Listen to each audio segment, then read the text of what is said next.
नारद जी ने सनत कुमारों से पूछा, भागवत श्रवण करने से किस किस का कल्याण होता है? तो नारद जी ने भागवत जी की महिमा गाई। श्री सनत कुमारों ने भागवत श्रवण करने से किस किस का कल्याण होता है, सनत कुमार गाते हैं। ये मानवा पाप कृतस्तु सर्वदा सदा दुराचाररता विमार्गदा क्रोधाग्निदग्धाः कुटिलासकामिनः सप्ताहयज्ञेन कलो पुनन्ति ते। थोड़ा ध्यान से सुनना। श्रीमद् भागवत श्रवण करने से किस किस की मुक्ति हो जाती है? भागवत श्रवण करने से किस किस का कल्याण होता है, सनत कुमार नारद जी को बता रहे हैं। ध्यान से श्रवण करना और आत्मनिरीक्षण करना। आप सनत कुमार कहते हैं, नारद जी ये मानवाः पाप कृतस्तु सर्वदा, जिस मानव ने जीवन भर पाप कर्म किया हो,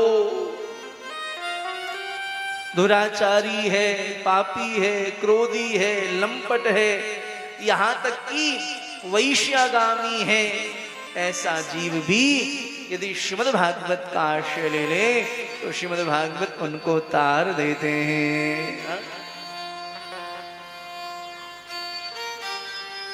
और यहां तक कि सत्येन हीनाः, जो जिसका जीवन सत्य से विहीन है, जो कभी जीवन में सत्य नहीं बोलता। आजकल तो महाराज अभ्यास में झूठ आ गया है। पहले लोग विषम परिस्थितियों में झूठ बोलते थे, है ना? पहले हम विषम परिस्थितियों में बहुत आवश्यकता लगता था कि नहीं अब झूठ बोलना पड़ेगा, तो लोग विवस्वां में झूठ बोलते थे। लेकिन अब अभ्यास में आ गया है झूठ बोलना। हाथ में मोबाइल ले, घर में बैठे, किसी ने फोन किया, कहाँ? बोले हम तो साहब लंदन में, हम तो इंदौर में, हम तो जयपुर में, और घर में बैठा अगला। अकार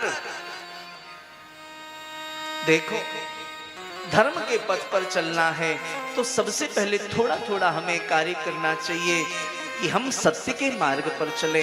मैं यह नहीं कहता कि हम सत्यवादी हो जाएं, कलिकाल है, कई बार झूठ बोलना पड़ता है, लेकिन हम प्रयास तो कर सकते हैं कि अपने जीवन में कम से कम झूठ बोलेंगे। ये कोशिश तो की जा सकती है।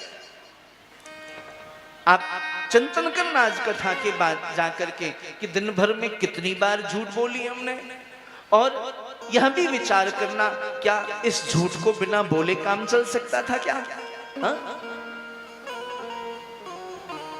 धर्म न दूषण सत्य समाना, आगम निगम पुराण बखाना। हम सत्यनारायण की पूजा करते हैं और असत्य संभाषण करते हैं, तो भक्ति की गहराई में कैसे प्रवेश हो? तो कथा का, सत्संग का, तीर्थाटन का, संतों की कृपा का सबसे पहला यह प्रसाद हो, यह प्रयास हो कि हम धीरे धीरे सत्य के मार्ग पर चलने के लिए अभ्यास बनावें।